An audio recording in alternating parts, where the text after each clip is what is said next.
No, this one. The other one. Yeah? Yes, that's January time. So. 1 year ago.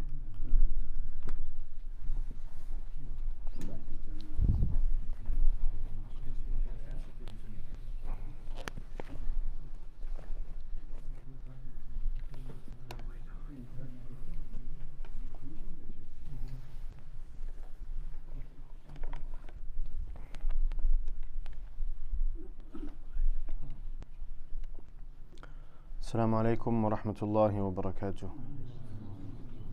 بسم الله الحمد لله والصلاة والسلام على رسول الله وعلى آله وصحبه ومن والاه. أما بعد.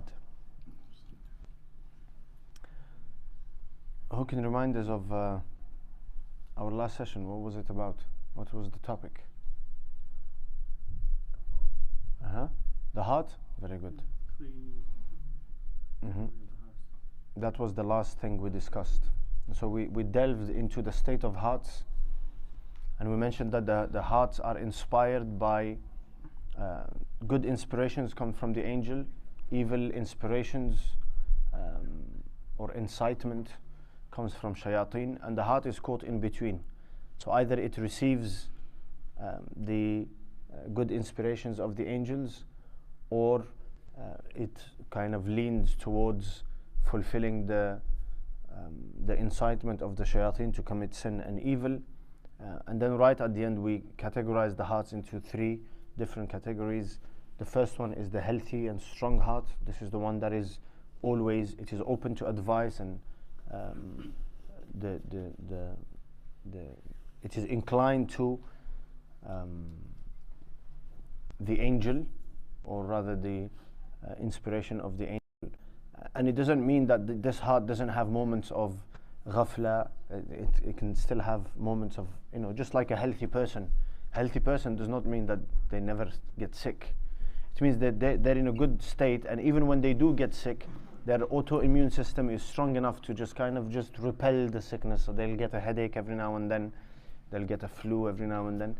So Allah mentions this. He says, إِنَّ الَّذِينَ اتَّقَوْا, people of taqwa, إِذَا مَسَّهُمْ طَائِفٌ مِّنَ الشَّيْطَانِ, when a passing thought of shaitan touches them, inflicts them, تذكروا. So that means they have a moment of, ghafla, or a moment of heedlessness, and then they remember, تذكروا فإذا هم مبصرون, and then they gain insight. They realize, oh, this is an invitation from shaitan. I need to be careful. So this is the healthy heart. The healthy heart, the righteous heart, the living heart. Then you have the heart that is completely dead. This is a dead heart spiritually. This heart does not receive guidance, does not incline towards, doesn't even get the inspiration of the angel, because it has been sealed. ختم الله على قلوبهم وعلى سمعهم وعلى أبصارهم غشاوة. However, Allah subhanahu wa ta'ala has the power of reviving. And He says in the Quran, have you seen that a dead land can be revived? So the kafir, his heart is dead. However, Allah subhanahu wa ta'ala revives the heart. So it is not all lost. A person cannot say that, oh, the heart of this person is completely sealed. Allah knows. And so if Allah subhanahu wa ta'ala in the physical world can revive the earth after it is completely, it seems that it is dead, then it has no produce, and then rain comes, and so the revival of that heart is going to come through revelation, right? If that person interacts with revelation with the right attitude, then this heart can be brought back to life. أَوَمَنْ كَانَ مَيْتًا فَأَحْيَيْنَاهُ. Allah says, have you seen the one who was dead spiritually? فَأَحْيَيْنَاهُ, we caused him to be revived. وَجَعَلْنَا لَهُ نُورًا يَمْشِي بِهِ فِي النَّاسِ, and we granted him a light with which he walks amongst people. فَمَنْ يُرِدِ اللَّهُ أَنْ يَهْدِيَهُ يَشْرَحْ صَدْرَهُ لِلْإِسْلَامِ.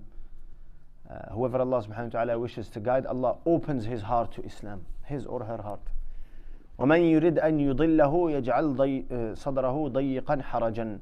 And the one who Allah chooses to mislead due to their own choices, they've chosen blindness over sight. They've chosen dunya over akhirah. They've chosen the punishment of Allah instead of His mercy and reward. Allah describes these sort of bargains that people have made in the Quran. أُولَٰئِكَ الَّذِينَ اشْتَرَوُا الضَّلَالَةَ بِالْهُدَى. They have exchanged guidance for misguidance. اشْتَرَوُا الْحَيَاةَ الدُّنْيَا بِالْآخِرَةِ. They've exchanged akhirah for dunya. They took dunya and they sold akhirah.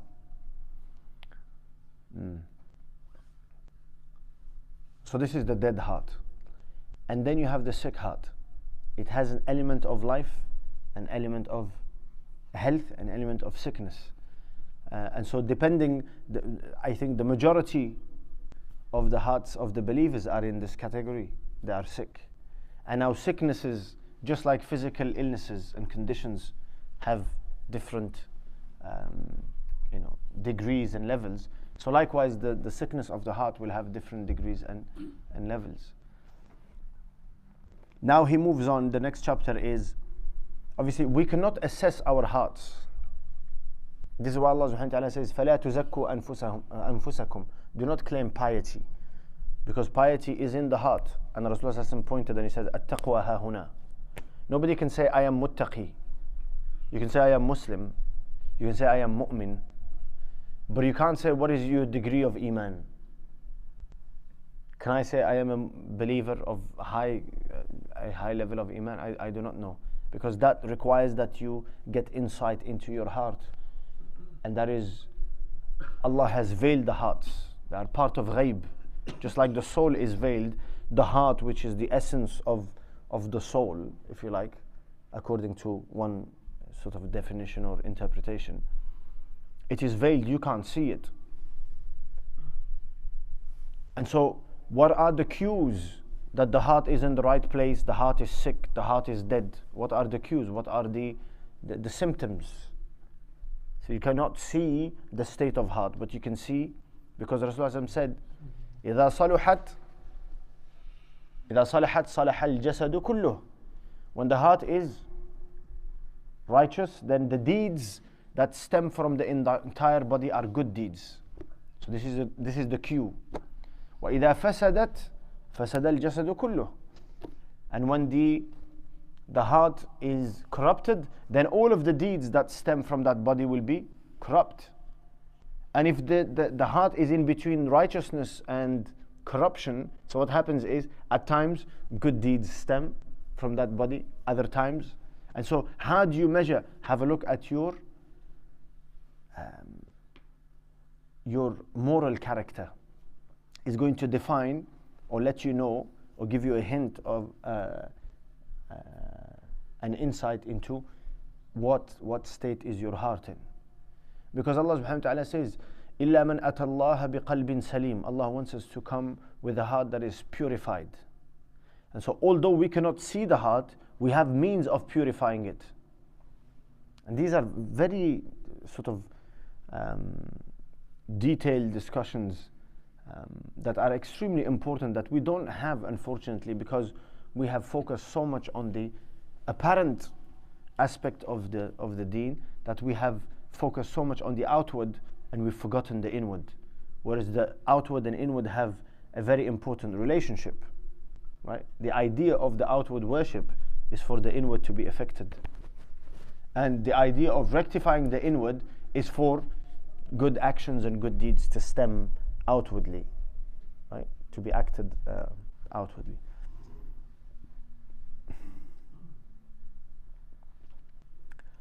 And so this is the entire book is of great value and importance, but this is especially something that we generally don't speak about.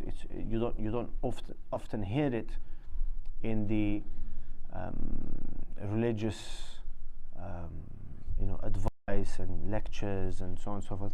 Passingly, it might be mentioned, but there is no delving into detail. Right? And this is what we're going to do bi'idhnillahi ta'ala. So he says, spiritual exercise for the soul And so when he talks about the soul, it is the soul and the heart. Okay. Gaining good morality and remedying the heart diseases. Right? Curing the heart disease, the diseases of the heart. He says, good morals have always been connected to prophets and sincere people. Rasulullah says, بُعِثْتُ لِأُتَمِّمَ مَكَارِمَ الْأَخْلَاقِ. I have been sent to perfect good moral character.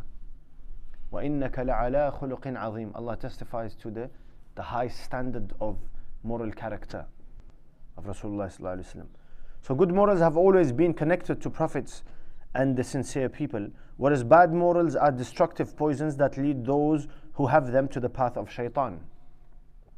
Therefore, one should know the diseases causing such ill morals and then work persistently to remedy them.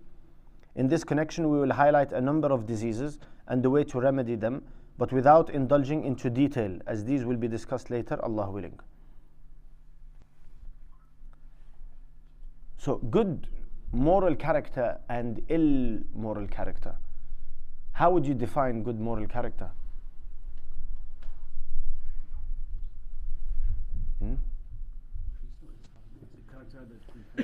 Treating others as you would like to be treated.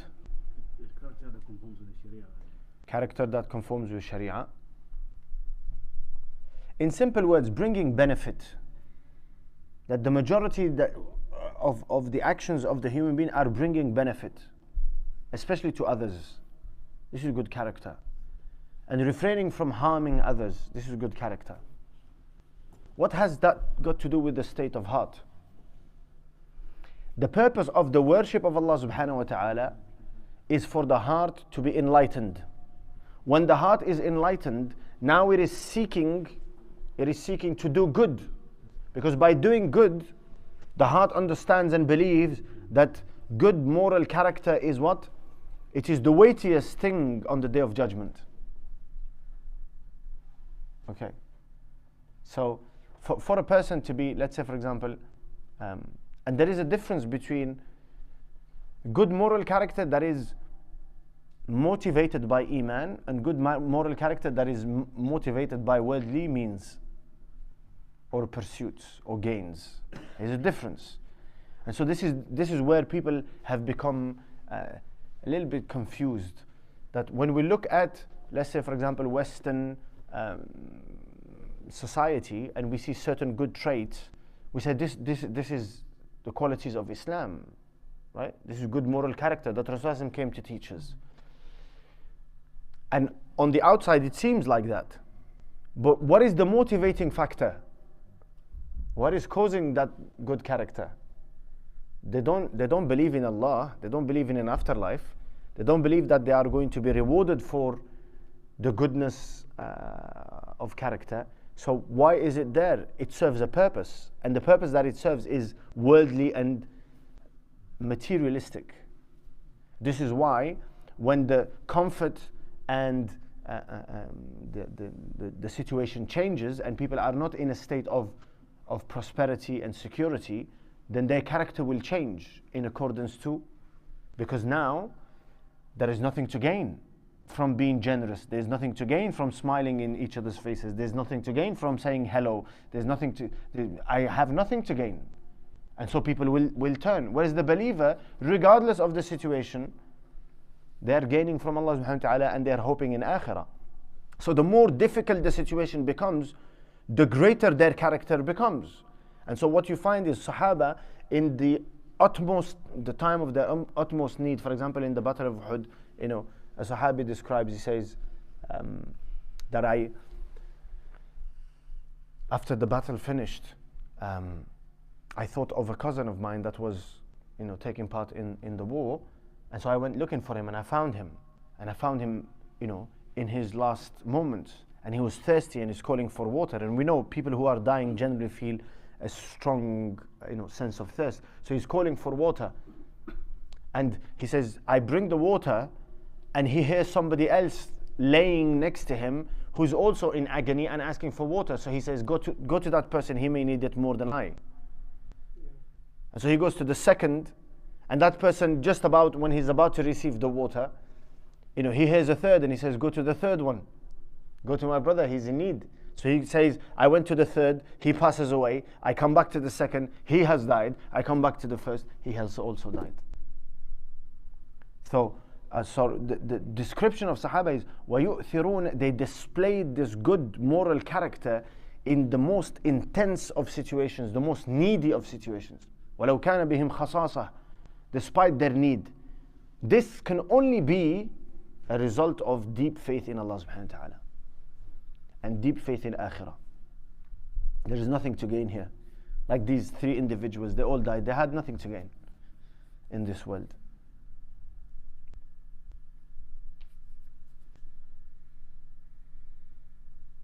So, some ulama have said good moral traits stem from four main qualities. So you have four characteristics or four main qualities from which all good moral character derived. Okay, so all the other nice qualities that people praise and praiseworthy qualities that people want to gain are namely from these four. The first one is patience, sabr. Because sabr allows a person to be tolerant, to control their anger, not to retaliate, to persevere despite the challenges. Patience also allows a person to repel evil with good. So patience is the first one, major quality. The second is iffa, chastity. So chastity, it doesn't only relate to sexual chastity, but in general, right? So chastity of the mind, chastity of the eyes, of the hearing, the mouth. That I do not want Allah to see me thinking about something that is inappropriate, or looking at something that is inappropriate, or with a sight that is inappropriate, or listening to something that is or saying something that is inappropriate. So chastity, iffa.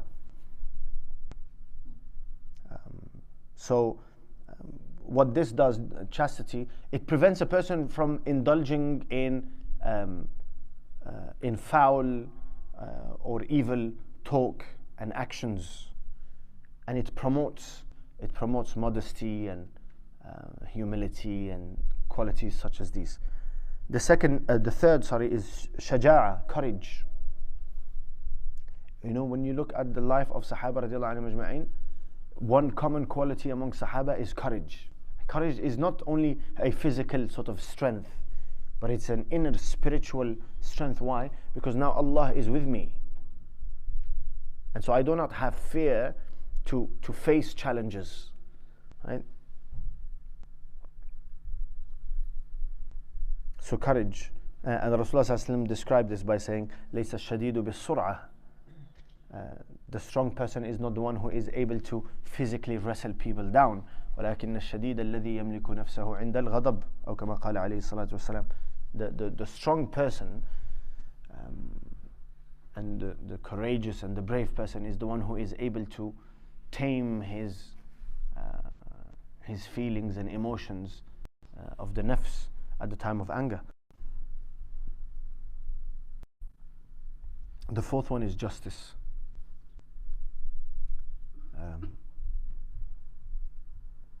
Justice does what for a person as a quality? It keeps person on the middle, this middle path without veering to extremes. Right? So these are the essence of good moral character. Four. Number one is patience. Number two is chastity. Number three is courage. And number four is justice. And they say that evil or bad moral character is based on four main traits or characteristics. The first one is jahl, ignorance. Allah subhanahu wa ta'ala says, وَإِذَا خَاطَبَهُمُ الْجَاهِلُونَ قَالُوا سَلَامًا. And the nature of the human being, إِنَّهُ كَانَ ظَلُومًا جَهُولًا. The nature of the human being is one of ignorance. Ignorance doesn't mean that they are, they have not been educated. It's ignorance in terms of akhirah. Ignorance in terms of what does Allah expect, what does Allah love, what does Allah grant. So they do not know these things, so they don't have a motivation to have good moral character. So the bad deeds and bad qualities stem from, number one, ignorance. Number two, injustice. Dhulm. Because dhulm and injustice is to place something where it is not where it is not supposed to be. Okay, so in a moment of happiness, they display anger. In a moment of where generosity is expected, they withhold. When they are expected to withhold, they will spend. And this is what? Injustice, which is the opposite of justice, adl. Right? So ignorance, injustice, shahwa, desire. Desire leads to, when it overpowers a person, leads to bad character. A person will do things that they recognize are not good. They will have traits that they recognize are not good, but their desire is pushing them. Whether that desire is, desire to eat or drink, or sexual desire, or desire to have more wealth, more power, more, so desire. And the last one is anger, ghadab. Because, so he says, desire motivates miserliness, greediness, taking that which does not belong to a person. And anger motivates things like pride, hatred, jealousy. They're angry with people. أَمْ يَحْسُدُونَ النَّاسَ عَلَى مَا آتَاهُمُ اللَّهُ مِنْ فَضْلِهِ. Allah has bestowed a blessing upon someone. I don't have it in my life, so I'm bitter. And then I wish to take it away from that person, or I wish for it to be taken away from that person. So ignorance, in terms of religious ignorance, and it is, again, when we say religious ignorance, is not knowing the fara'id of wudu and the fara'id of salah, and no, it means that the holistic knowledge of akhirah, of Allah and akhirah. Ignorance, injustice, desire, shahwa, and anger.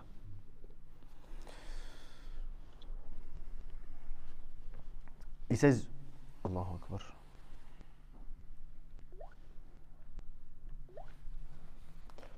People tackle good morals from the perspective of their consequences, not in view of their nature. And even their consequences were not completely comprehended, as each one mentioned only what came to his mind. When people talk about good moral character, he's saying that they mention the actions that stem from, generosity, kindness, but they don't realize the true nature of good character. Where does it come from, right? And how can the nature of a person be altered? Because it can be altered. And this is what he's going to say. So generally, people, when they talk about good character, when we talk about good character, is superficial. Okay, just on the outside. Oh, this person is generous, but you haven't looked at, what is motivating that generosity. It may be that they are giving in order to gain more, or they're parting with their wealth in order to gain something else. And so don't be fixated on the superficial, but rather knowing the nature of good character. As a matter of fact, as far as this subject is concerned, it should be stated that every person may be good as regards both his morals and his creation. He may be good both in essence and in appearance. Okay, what he's saying here is that every human being has two aspects, the outer and the inner. Right? And so One is that Allah subhanahu wa ta'ala created the human being beautiful in their outer appearance, and a person can gain beauty within themselves, right? And we have experienced this. You can have a person that is not so attractive on the outside, but their character is so good that they become beautified to you, right? You see them differently. The first time, maybe if you take yourself back to the first time you met them, you were a little bit, you hadn't interacted with them, and obviously we judge by the cover, and so the first time you met them, you're a bit taken aback by their physical appearance. But when you've interacted with them, they've earned love and respect due to their good moral character. The opposite is also true. You have people that are extremely beautiful on the outside, but because of their bad character, they become ugly, right? You don't want to sit in their company. You can remember the first time you met with this person, they were very attractive. But now that you've lived with them for so long and you've been burnt through their bad traits and character, and so he says that, he's trying to make a point of that just as the outer can be good, the inner can be good. And if the outer, the same way that the outer can be bad, so the inner can also be bad. The soul that recognizes things through insight is greater than the body that recognizes through sight.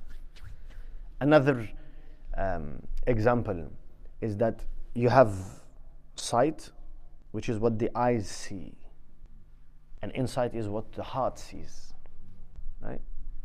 And so Allah subhanahu wa ta'ala says, لَهُمْ أَعْيُنٌ لَا يُبْصِرُونَ بِهَا. They have eyes, but they do not see. What is Allah subhanahu wa ta'ala? He's not speaking about these eyes here, the physical eyes. They're seeing everything, but the sight of the heart is blinded.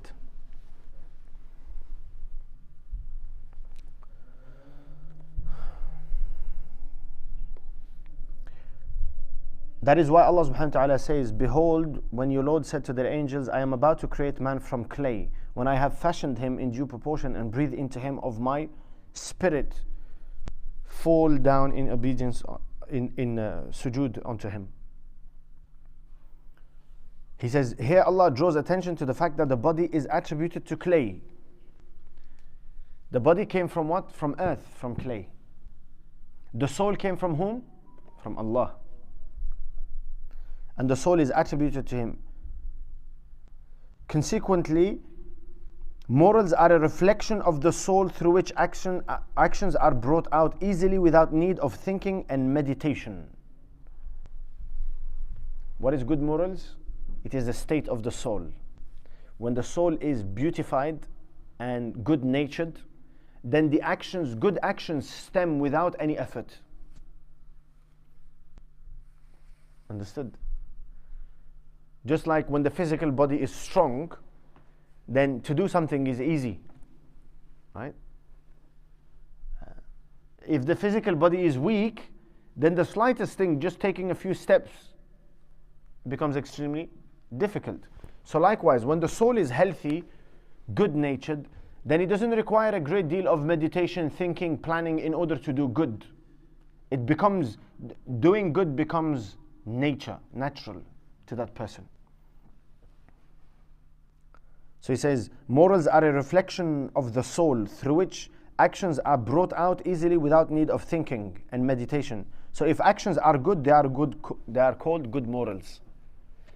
So what he's saying is that when people speak about good moral character, they forget about the soul, right? The powerhouse inside that is causing the good actions. They only focus on the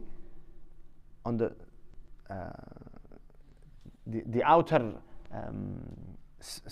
symptoms of good moral character. So basically, what he's trying to remove is a misconception that good moral character is only actions, a set of actions that a person does. He says, no, good moral character has to do with the inside. Right? And so there is a clear evidence of this in the life of Rasulullah sallallahu alaihi wasallam. One of the reasons for Rasulullah's great character was that the heart of Rasulullah was purified on 2 occasions. And so this is true that it was purified in order for him to receive revelation, but also it was purified in order for him to be a model of good character. So Rasulullah did not harbor or ever hold in himself the ill traits that human beings are born with. And so he's going to come to that the human being is born with a set of, some are good, positive, and some are negative traits. If actions are good, they are called good morals, otherwise they are called bad morals. Some idle people who find it difficult to practice spiritual exercises have claimed that morals are not supposed to be changeable, just as appearances are not supposed to be changeable. So some people say that, what can I do? I'm an angry person. I can't change that. That's how I am. I'm miserly, I'm stingy. That's how I am. Can't do anything about it. Just like, you can't change the shape of your nose, can't change the features of your face. The way you are created is the way you are going to remain. And so he calls these people are what? They are lazy. They don't want to make the effort. But if they take time to reflect, they will realize that actually you can change, a person's nature can be changed and a person's character can be changed. But it requires a lot of effort. In reply to this claim, it may be said that if morals were unchangeable, what would the point, the advice and admonition would be meaningless. Why would Rasulullah speak about, why would Allah say, Inna Allaha ma'as sabirin? Allah is with those who are patient. إِنَّمَا يُوَفَّى الصَّابِرُونَ أَجْرَهُمْ بِغَيْرِ حِسَابٍ. That the patient ones will be given reward unmeasured. وَالصَّبْرُ جَزَاؤُهُ الْجَنَّةِ. The reward of patience is paradise. It makes no sense to motivate people to be patient if they were not able to acquire that quality. Because then it would be unfair. Certain people are just born a little bit more tolerant, a little bit more, calm-minded than others. So they're able to exercise patience and the others are not. So what is the point of motivating to be patient? And speaking of the reward attributed to with being patient. So in reply to this claim, it may be said that if morals were unchangeable, admonition and advice would be meaningless. Besides, how can it be alleged that morals are unchangeable while wild beasts are tameable? You can teach a dog to do certain things that are outside of his nature. Right? You can get a dog, dogs that are trained for hunting, they will not eat from what they hunt. Then why? They have been trained. Even more so now in our day and age. You have a circus, you got an elephant doing things, trick with balls and an animal jumping through hoops and what have you.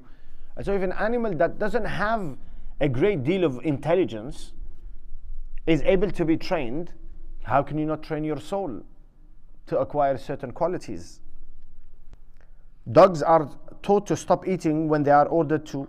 Horses are taught how to walk properly and be easily led. But then he says, some natures can be effortlessly rectified while others are not so easy to rectify. Okay. So, however, the belief that temperaments are unchangeable is not the crux of the matter here, since what is required from a spiritual exercise is to put one's desires and appetites to a moderate position between extravagance and negligence. So a person's desires, a person's appetite is what is going to motivate bad moral character. Okay, we know that. We just talked about, shahwa, desire, anger. These are found in the human being. And so, how do we eliminate completely desire? Do we eliminate completely the anger? Or do we seek to tame the anger, tame the desire, gain moderation, not being in excess. So he says that therefore it is not acceptable to suppress desires entirely. You cannot do that. And we have an evidence of this in the hadith of Rasulullah sallallahu alaihi wasallam. The person who came and said, I will never sleep, I will never eat, I will never marry women. Rasulullah sallallahu alaihi wasallam said, no, this is excess. Right? The idea is not to kill your desire, because the desires have a purpose. It is not acceptable to suppress desires entirely, as they have been created for certain necessary benefits which are inculcated in one's nature.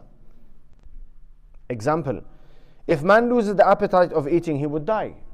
You stop eating, you fight your desire for food so much that you don't desire food anymore. What's going to happen to you? You're going to die. If he loses the sexual appetite, there would be no more reproduction. Humanity would come to an end. And if he entirely loses the feeling of anger, he may not be able to push away any harm that may attack him, because we've previously said that the purpose of anger, why Allah subhanahu wa ta'ala says in the Quran, وَالْكَاظِمِينَ those who tame anger. He didn't say those who get rid of anger, who lose anger, right? Because anger has a part to play in the life of the believer. Namely, how are you going to fight the enemies of Allah and the enemies of Islam if you have no anger in you? You're just this calm person that feels no anger. And so Rasulullah sallallahu alaihi wasallam, who is the best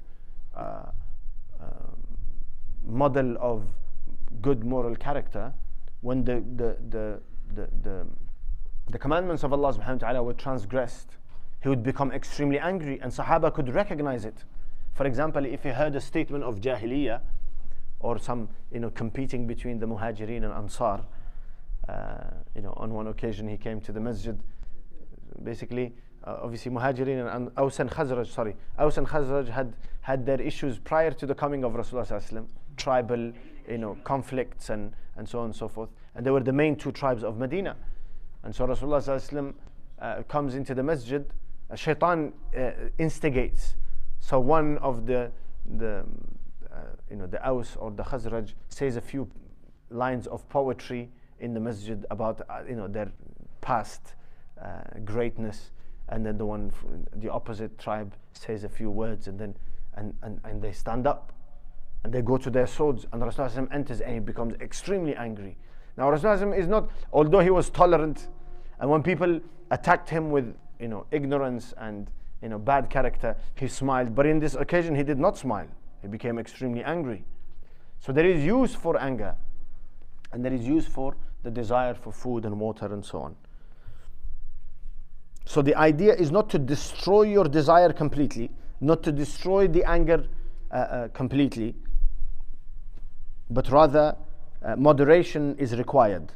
So moderation is also required when dealing with the appetite of eating, as there should be neither overeating nor over lessening of the food. Allah subhanahu wa ta'ala says, eat and drink, kulu washrabu, wa la tusrifu, but not in excess. How? What does mean? What the meaning of wa la tusrifu? Don't eat too much. Yeah. Don't exceed what you need. Or don't spend too much. No, even in eating. Spending, israf is in spending, but also in using. So water, when you're making wudu, if you're washing your hands 4 times, 5 times, 6 times, this is israf. Yeah.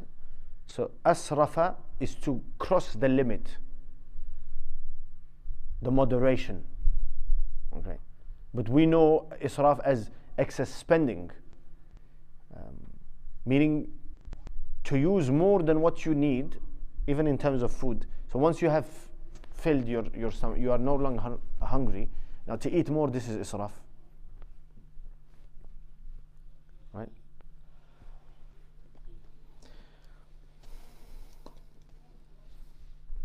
He says, however, if a sheikh finds that any of his followers tends to anger and dissatisfaction of his desires, he may exaggerate in dispraising them in order to bring them back to moderation. So what he says is, although moderation is required, but sometimes what you have to do is you have to do the extreme opposite in order to regain moderation. I'll give you an example. Somebody is overweight, extremely obese, right? What do they have to do? They have to go in a deficit first, caloric deficit. They can't continue on that. If they continue on that, they will die or they will get unhealthy. But they have to do that for a while until they reach that level of moderation, and then you say, now you are maintenance. Now you maintain. But sometimes it is required that you make an extra effort. This is why Allah subhanahu wa ta'ala says to us in Ramadan, in order to regain moderation throughout the year in eating and drinking and satisfying sexual desire, He says, stop eating from Fajr to Maghrib. Okay. So He puts you through a little bit of extreme in order for you to lose the bad traits or the bad character and regain stability, and then you're brought back to what is known as moderation. He says, among the Shari'i proofs confirming that moderation is a good moral that is demanded by Sharia and that stands between miserliness and wastefulness is that Allah praises it when He says, those who when they spend they are not extravagant nor niggardly, behold a just balance between the two extremes. This is what in the description of وَعِبَادُ الرَّحْمَنِ, the servants of the most merciful. وَالَّذِينَ إِذَا أَنفَقُوا لَمْ يُسْرِفُوا. Because Allah says in the Quran, وَلَا تَجْعَلْ يَدَكَ مَغْلُولَةً إِلَىٰ عُنُقِكَ وَلَا تَبْسُطْهَا كُلَّ الْبَسْطِ. Don't spend everything that you have, because wealth is supposed to be to take care of your necessities also, right? So don't spend everything that you have. Don't be so loose in your spending, but at the same time, don't be so tight-fisted. Moderation. And so Allah praises moderation, not being in either extremes. He says sometimes man has this merit of moderation by nature. It is not possible for a person to have it by nature in all, in a sort of wholesome sense, right? It is not possible for a person to be born and to have in his nature or her nature all good traits, such as what we've mentioned. Let's say, for example, the four that we mentioned: patience and courage and justice and chastity. It's unlikely that a person will have all good traits. Allah subhanahu wa ta'ala gives you some advantages and some disadvantages, because everybody is required to make an effort, a conscious effort to change themselves to the better. Why? He's going to say why. He says sometimes man has this merit of moderation by nature, and sometimes by acquisition through exercise, by training himself to do acts that bring about the prospective good moral character. Accordingly, whoever wants to have the good moral character of generosity should undertake spending in charity acts until this good moral becomes a habitual nature within him. Likewise, whoever seeks to become humble should adhere to actions that reflect humility, and so on with regard to all praiseworthy morals. This is because habituation has a great effect in this regard. Just like the person, someone who seeks to learn writing, they will practice their writing until it becomes easy for them. Practice reading until you become fluent in reading. So likewise, Rasulullah says, وَمَنْ يَتَصَبَّرْ يُصَبِّرْهُ اللَّهُ. The one who does acts of patience will eventually gain the nature of patience, or the character of patience. Generosity, the same. And so there's exercise. You have to invest time and effort in order for you to acquire.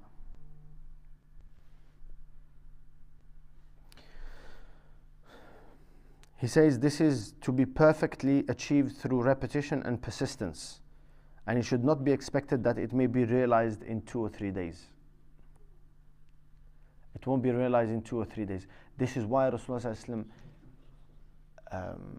emphasizes small deeds but continuous, so that they impact your nature. A person who gives, let's say for example, once in a year, gives £1,000 in charity. Let's say £365 in charity, just once in a year. The rest of the time does not think about charity, voluntary charity. And the other one is what? Giving £1 every day. It may see, in terms of reward, it may be the same. 365 multiplied by, Allah says 700. And then this one has also spent 365 multiplied by 700. But at the end of that year, one will have acquired the quality of, they're going to be a little bit more generous, whereas the other one has not changed his nature. His nature is the same. And so to realize that you require repetition and persistence. Persistence meaning that you're not going to want to do it all the time. There's going to be obstacles. There are going to be times where you feel motivated, times where you don't feel. And subhanAllah al-Azim, we've said time and time again, what Allah expects of us spiritually, we already know it outwardly. Take for example a person that just once in a week spends, 60 hours working, just one day, and then the rest of the week is just sleeping and resting and whatever. And then you have one that is working on a daily basis, but they're allocating certain amount of time. Who's going to have more discipline? On the long run, who's going to be able to maintain that? The one that does things regularly. Same thing with exercise. Somebody goes one day to the gym and spends 6 hours, and then the rest of the month he doesn't do anything. The other one just goes out for a walk every day, 15 minutes. Who's going to be healthier at the end of the year? The one who's doing it regularly. And it's going to become more natural for the person who's doing it regularly. So the same applies. This is to be perfectly achieved through repetition and persistence. So you have to take the actions. So what we're talking about is good moral character is a state of the soul through which good deeds will stem. But it is also reversed. Through the deeds, the nature of the soul can be changed. And so if you do the right deeds, albeit even if they are small in number, but you're doing it persistently and continuously, you're going to change the nature of your soul. He says, just as adherence to matters that lead to virtues affects the soul and changes in its nature, also adherence to laziness turns to be a habit that deprives the lazy person from all good. Spiritually lazy. You're not willing to do any, you know what is right, you know what is righteous character, you want to be patient, but you're not doing anything about it. You want to be generous, you're not doing anything about it. You want to be truthful and just and trustworthy and brave and courageous and so on and so forth, but you're not doing anything about it. And so you're missing out on the good that can come from persistence and exercise. Good morality may be required by keeping company with the righteous people. He's going to tell us that keeping good company, this is why Rasulullah instructs us in the hadith to be careful about who we are spending time with. He says, Al-mar'u ala dini khalili, falyanzur ahadukum man yukhalil. That if you want to gain good moral character, one motivating factor is what? Having good company. Good morality may be required by keeping company with the righteous people, for natural disposition is like a thief that can steal both good and evil things. The nature of a person will take from other people around them. We definitely experience this in what? In marriage. The traits of a wife can impact those of her husband, and the traits of a husband can impact those of the wife. Why? Because of this long-term association. What happens is, if the husband is vulgar or foul-mouthed, eventually the wife can also take some of those, right? If the wife is generous and kind, and maybe the husband is a little bit miser and whatever, but with living and admiring that quality, what happens is that the nature of the husband can start to change. And so long association has an impact for the better and for the worse. Okay, so just like you need to keep good company and the company of the righteous people to develop good moral character, you need to avoid the company of evil or ill-mannered people, because that will also impact a person.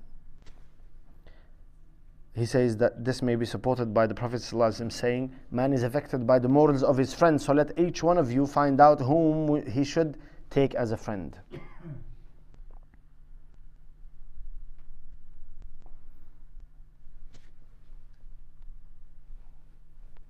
Are we tired? Should we stop? Or Keep going, sir. keep going? Keep going. It's getting cold here. It's getting cold. The heating is Okay, let's summarize and try to, inshallah, go away with the gist. The gist. We're talking about purifying the inner self. The most important part of the inner self is what? The heart. What will tell us what is the state of heart is good character, good moral character, bad moral character. This is what will the cue to know whether the heart is in a good place or in a bad place. Okay. So now what we are seeking is to acquire good moral character. Certain traits are already in us. We need to find those and protect them. Just like a healthy person, a good diet and exercise and all of this is not only recommended for the person who is sick or unhealthy, it is also highly recommended for the one who is healthy in order to maintain. So a person may be born with a certain disposition to be calmer, to be more generous, to be more humble, to have courage. They have, they're born with it. Or they were educated and it was inculcated in them as a very young child. This is why it's so important to plant the seeds when our children are young. But unfortunately, we're not even aware of what good moral character is like. We're not making an effort on ourselves. How can we? Because this is transferred by association, not by advice. If you tell your child you should be truthful and you're lying, then you're giving mixed messages. They don't understand it. And then there is trial and error, right? That just 1 or 2 days is not going to be enough. You need practice in order to inculcate good moral character. And so the nature of a person can be changed from good to evil, and it can change from evil to good, depending on the sacrifice, the efforts, the persistence, the exercises of a person. What do we want to achieve in good moral character? We want moderation. Islam is a deen of moderation. We don't want any extremes. The one who treads the path of moderation will be successful in pleasing Allah subhanahu wa ta'ala. The one that goes to either extremes, they will have moved away from the tradition of Rasulullah sallallahu alaihi wasallam. Right? So to purify the soul of ill traits, you need exercises. So the deeds that are going to eventually bring a good quality in you, right? And that requires thought, meditation. It requires practice. Eventually, after much exercising, for example, generosity is a good quality. You don't become generous overnight. But if you start to make the effort, then eventually it will become second nature. Likewise, truthfulness, kindness, patience, right? To control one and tame one's anger, justice. These can be acquired through small exercises, but regular. And so that can be done in a number of ways. We're going to see that, but he's mentioned two. One is, he says, a sheikh, but you will see that later on he will say this is extremely difficult to come by today, and that's what over 800 years ago he's saying it's difficult to come by somebody that has acquired so much expertise in terms of character themselves, because this is a behavioral, it's not something that you're going to read and then you're going to come and deliver. No, it has to be acquired first. And so to find a sheikh that is able to diagnose you, that through interactions and discussions with him, he's able to tell you, okay, I feel this is the list of your strengths and this is the list of your weaknesses. This is good character that you have. You need to capitalize or make these better, stronger, and protect them from, you don't want to lose these, but at the same time you have these bad traits, and so you need to work on these. That would be the ideal, and this is what Sahaba radiallahu anhu majma'in had in Rasulullah sallallahu alaihi wasallam. Because he had, and why is a sheikh able to do it? Because they've worked so hard that they've acquired this good nature, and the insight of the heart is clear, so they're able to see. And so we find it in Rasulullah sallallahu alaihi wasallam. Right? He says to certain Sahaba, you have two qualities that are beloved to Allah. Keep those qualities. He says to another one, لا تغضب, do not be angry. He says, Ya Rasulullah, give me more advice. He says, لا تغضب. Give me more advice. He says, لا تغضب. Like, was there no other advice? Rasulullah could have mentioned 3-4 different things, but he focused on لا تغضب. Why? Ulama say, because Rasulullah through insight realized that actually the greatest weakness for this person is his anger. This is what is causing him to commit. Because the idea is good moral character is going to get you to do the deeds that are pleasing to Allah. Bad moral character is going to get you to do the deeds that are displeasing to Allah, that will land you in hellfire. So for that person it was anger, right?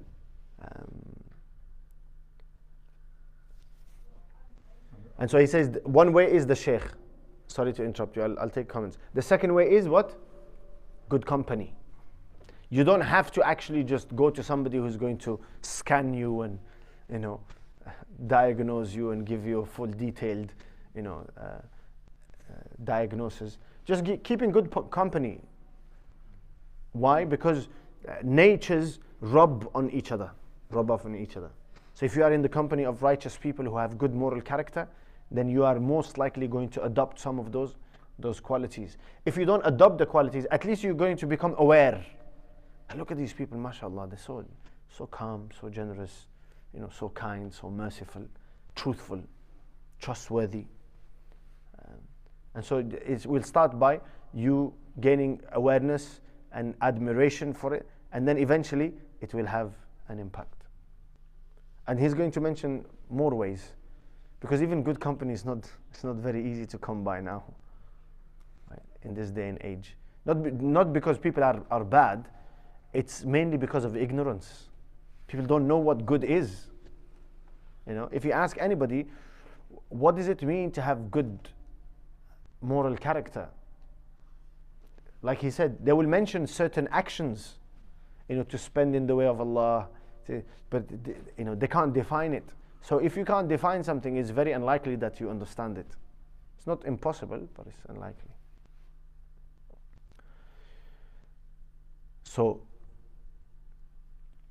to summarize again in a few sentences, that the one who is traveling towards the hereafter and realizes that good moral character holds such a great importance on the day of Qiyamah, that a person can gain the reward of The one who spends all day every day of his life fasting and every night of his life in worship. إن المرء لا يدرك بحسن خلقه درجة الصائم القائم. You get that degree of piety through what? One of the ulama, recently I heard in a lecture, a sheikh said, he said, two righteous people, and they were brothers, two of them, brothers, and he said, we were competing with each other. Who's going to please Allah the most? Who's going to get the highest degree in paradise? So he said, my brother would spend all night in worship. I would spend all night pressing my mother's feet.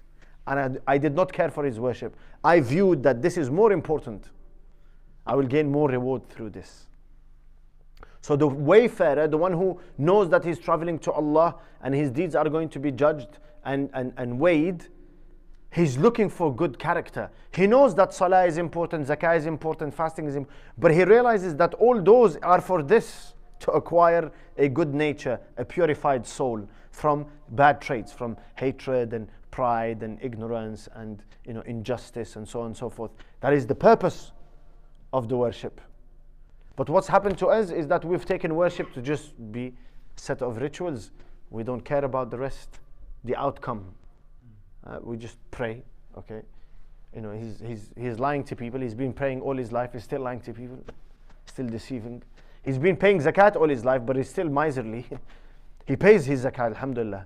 But he hasn't understood the purpose of zakat is to remove the love of wealth so he can spend in other ways.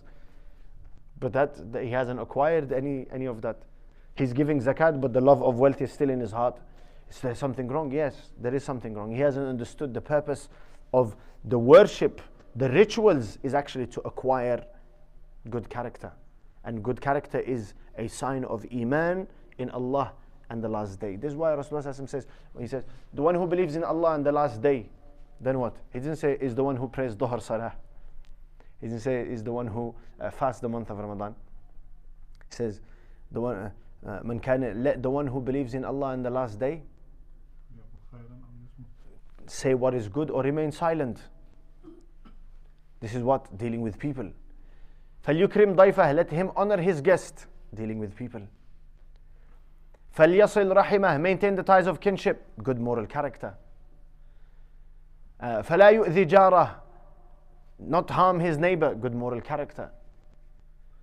And so the evidence of a person having akhirah in front of him is that he starts to invest time and effort and exercise, like the Shaykh said, exercise to acquire some of the, and then you don't have to acquire all of them. Sahaba are known for different, if you take for example the four khulafa, they're known for different qualities, right? Abu Bakr Siddiq is known for what? Abu Bakr is known for his number one is truthfulness, yes, generosity, and the closer they are to Rasulullah, the more good character they have. But it's his tolerance and his patience, his hilm, his soft nature. Umar is known for his bravery and courage, although he had all other qualities, but he's known for that. Uthman radiallahu anhu is known for what? His haya, his modesty. Although Uthman was also a generous person, but he was known for his haya and his modesty. Ali radiallahu anhu is known for his knowledge, right? Justice, yeah. And you have many qualities, obviously that Ali.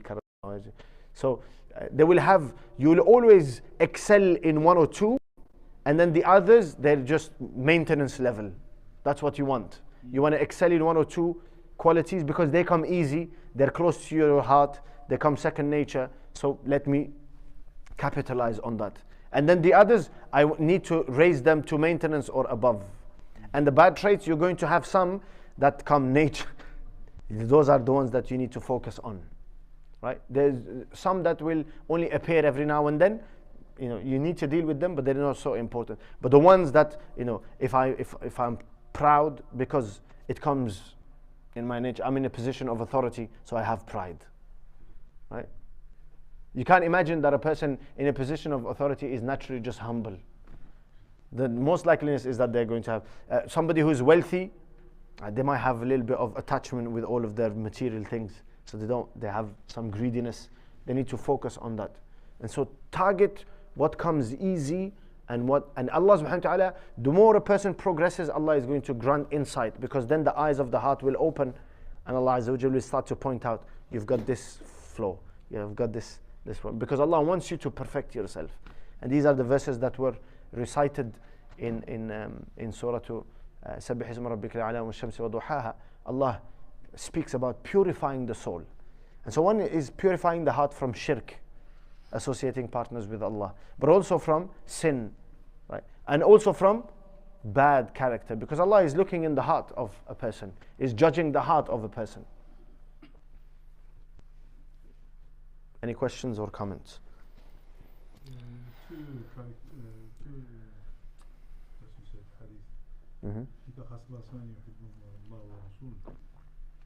الحلم والأنات. Hilm is tolerance, and anat is deliberation. So hilm is going easy with people, and anat is taking it easy in your everyday things, that you don't rush to make decisions. You're calm, you're taking, and this is a sign of wisdom. Why? Because the wise person realizes that if I act on impulse, I'm going to make wrong decisions. So let me take my time. Shaitan wants the opposite. This is why Rasulullah said, hastiness is from shaitan. Shaitan wants you to act on impulse, because you're not going to think, you're just going to react. And that's when he plays with the person. The exercises that Sheikh's talking about in terms of the acquire these traits, are they more like psychological exercises? So with each, so in terms of, psychological exercise for each type of thought process. Yeah, I think some of it is psychological exercise, and others are practical. Yeah, practical physical things that you can do. And so let's say, for example, I want to be patient. I've just had an episode of where I was not patient. So I need to work through that. What caused it? At what point did I lose control? Why did I lose control? What was said to me? How did I react? And so going over previous experiences and then making mental notes that next time I get to this point, I'm going to stop the conversation, because I know if I go any further, it's going to, so I'm going to stop it before.